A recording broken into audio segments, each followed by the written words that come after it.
Mister chief minister, వర్షాకాలం వచ్చిందంటే చాలు గ్రామీణ ప్రజానికమే కాదు పట్టణ ప్రజానికం కూడా వణికిపోయేటువంటి పరిస్థితి.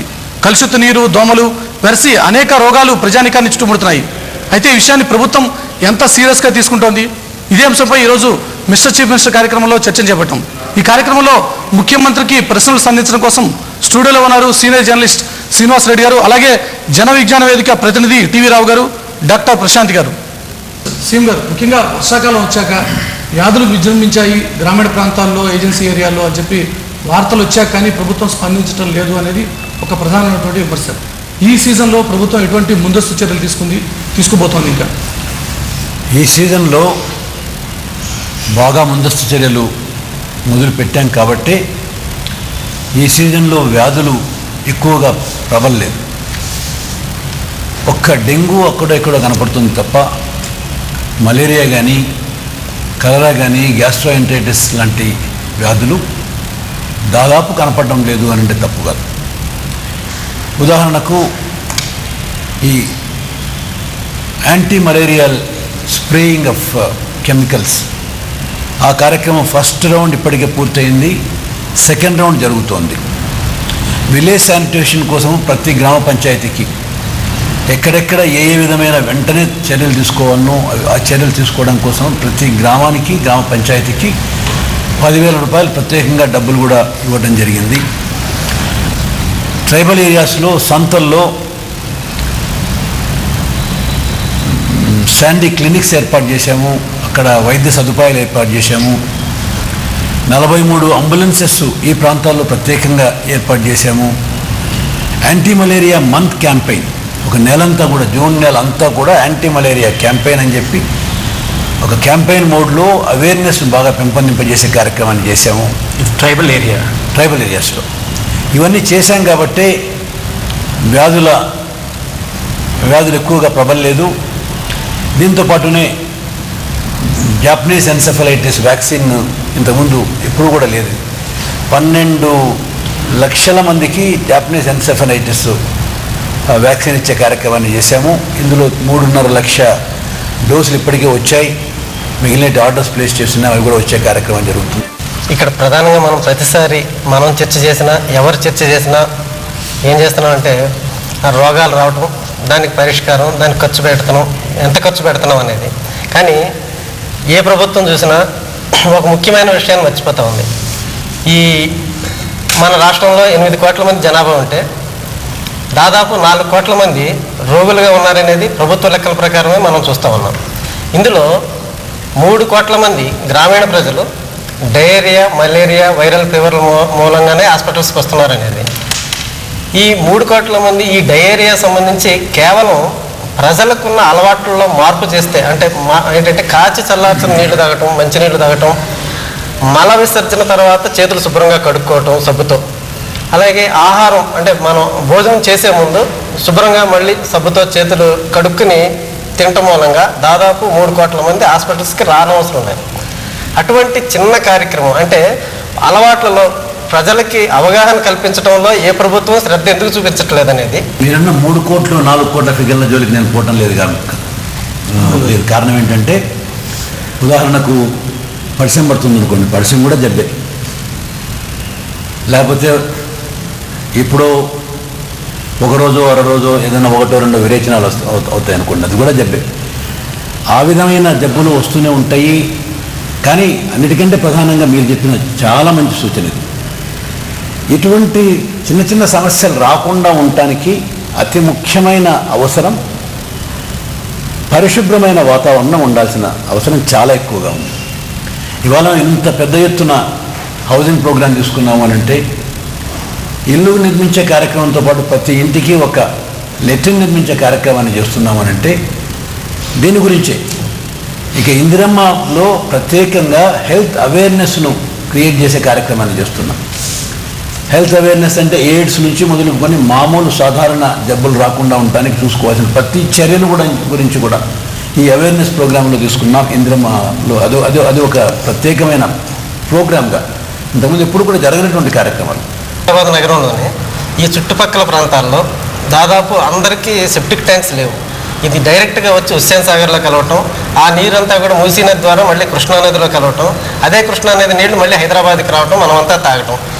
ఈ నీళ్ళల్లోనే ఈ డయేరియాకి సంబంధించిన వ్యాధులు ఒకరి నుంచి ఒకరికి చక్కగా మళ్ళీ పట్టణ ప్రాంత ప్రజలకి చక్కగా అందిస్తున్నాం, దగ్గరలో ఉన్న గ్రామీణ ప్రాంతాలకు కూడా మరలా వ్యాపింప చేస్తున్నాం. అసలు ఇటువంటి ముఖ్యమైన సమస్యల దగ్గరే మనం ఖర్చు పెడితే చాలా వరకు జబ్బులను ఏం చేసే అవకాశం ఉంది. మీరు చెప్పేటన్నీ కరెక్ట్ అండి, కానీ ఈ సమస్యలు తీర్చడానికి చాలా ప్రయత్నం చేస్తున్నాం. ఇంతకుముందు ఎప్పుడూ లేనటువంటి విధంగా సివరేజ్ ట్రీట్మెంట్ ప్లాంట్స్ ఒక హైదరాబాద్ నగరంకే కాదు, మిగిలిన అన్ని మేజర్ పట్టణాల్లో కూడా ఈ సివరేజ్ ట్రీట్మెంట్ ప్లాంట్స్ పెట్టించి ఏర్పాటు చేస్తున్నాం. మన గవర్నమెంట్లో దాదాపు మల్టీపర్పస్ హెల్త్ వర్కర్స్ అనేవాళ్ళు 20,000 మంది మన రాష్ట్రంలో పనిచేస్తున్నారు. ఈ 20,000 మంది ఏ విధంగా నిరుపయోగంగా ఉన్నారంటే, వాళ్ళు గ్రామాలకు వెళ్ళేది 10 గంటలకి గ్రామానికి చేరుకుంటారు, మళ్ళీ తిరిగి 5 గంటలకి మళ్ళీ వచ్చేస్తారు. కానీ అక్కడ గ్రామాల్లో ఉండే రైతులు కానీ రైతు కూలీలు కానీ వ్యవసాయంలోకి వెళ్ళిపోయేది 10 గంటలకు వెళ్ళిపోతారు, మళ్ళీ వాళ్ళు తిరిగి 5 వస్తారు. ఈ టైంలో వీళ్ళు వెళ్ళటం, వాళ్ళు పనులకు వెళ్ళిపోవటం మూలంగా వీళ్ళకి ఎడ్యుకేషన్ చేయటం కానీ, అంటే వైద్యం వాళ్ళకి ఆరోగ్యం గురించి తెలుసుకునే విషయాలు కూడా మల్టీపర్పస్ హెల్త్ వర్కర్స్ చేయడానికి వీలు కలగట్లా. కానీ దీనికి పరిష్కారం ఉంది. లెప్రసీ డిపార్ట్మెంట్లో వాళ్ళు పొద్దున్న ఉదయాన్నే 8 గంటలకు వెళ్ళిపోతారు, 11 గంటలకు తిరిగి వస్తారు. ఈ 8 గంటల నుంచి 11 గంటల మధ్యలో రైతులు దొరుకుతున్నారు, రైతు కూలీలు దొరుకుతున్నారు.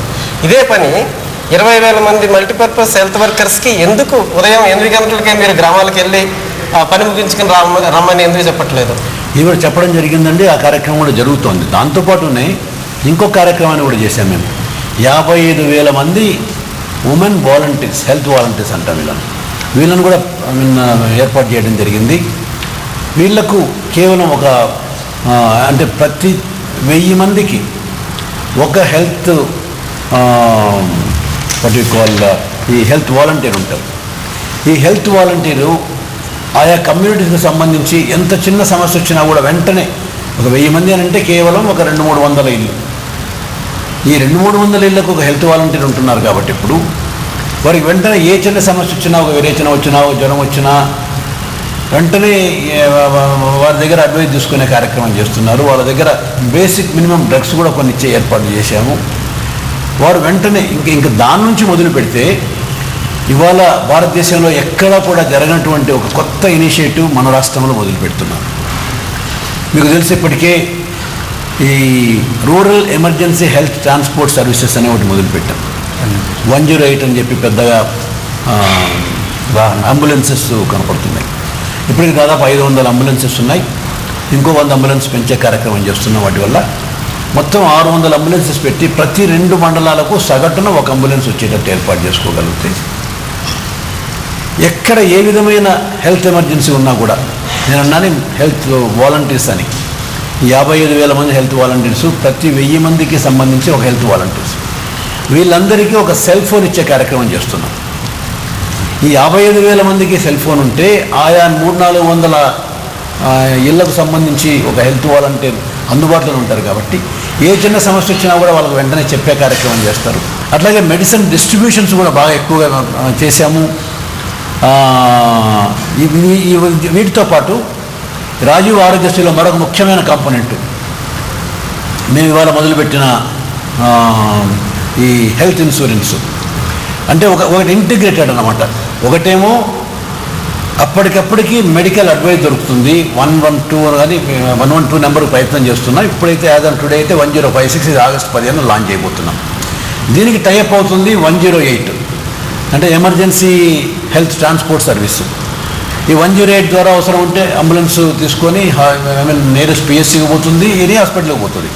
కానీ ఏదైనా మేజర్ ప్రాబ్లం వచ్చినప్పుడు, హెల్త్ ఇన్సూరెన్స్కు అవసరం వచ్చినప్పుడు ఈ కార్పొరేట్ హాస్పిటల్స్లో కూడా ఇటువంటి ట్రీట్మెంట్. మామూలుగా కార్పొరేట్ హాస్పిటల్స్కు పేదవాళ్ళు పోవాలంటే కనీసం గడప లెక్కాలంటే కూడా భయపడే పరిస్థితులు కదా. కానీ ఇక్కడ ఒక ప్రమాదం ఉంది సార్. ఈ స్కీమ్లోనే డాక్టర్ల దోపిడీని కానీ కార్పొరేట్ హాస్పిటల్ల దోపిడీని కానీ అరికట్టే విధానం అయితే లేదు. ఈ సమస్యకు పరిష్కారం ఈ ఆరోగ్యశ్రీ. ఇదంతా ప్యాకేజీగా ఉంటుంది. ఇక్కడ ఎవరికైతే జబ్బుగా ఉంటుందో ఆ జబ్బుగా ఉన్న వాళ్ళను ఐడెంటిఫై చేసే కార్యక్రమం కూడా హెల్త్ క్యాంప్స్ పెట్టి ఐడెంటిఫై చేస్తున్నాం. అది టోటల్గా ఫ్రీ ఆఫ్ కాస్ట్. అందులో టెస్ట్స్, ఏదన్నా ఎక్స్రేలు కానీ లేకపోతే ఈసీజీలు కానీ లేకపోతే స్కాన్స్ కానీ అన్నీ కూడా ఫ్రీ ఆఫ్ కాస్ట్, అన్నీ కూడా ప్యాకేజీలో ఉంటాయి. 2 lakhs ఇవన్నీ కూడా ఈ ప్యాకేజీలోనే ఉంటాయి.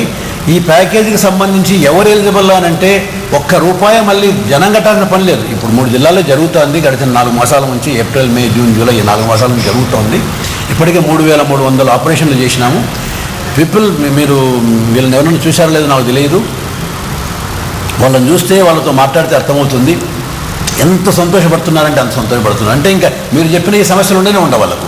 ఈ ఎగ్జామినేషన్స్, కన్సల్టేషన్ ఫీను, లేకపోతే వాళ్ళకు సంబంధించిన వాట్ యు కాల్ టెస్టింగ్లకు, స్కాన్లకు, వీటికి సపరేట్గా డబ్బు ఇవ్వడము, ఇవన్నీ ఏమీ ఉండదు.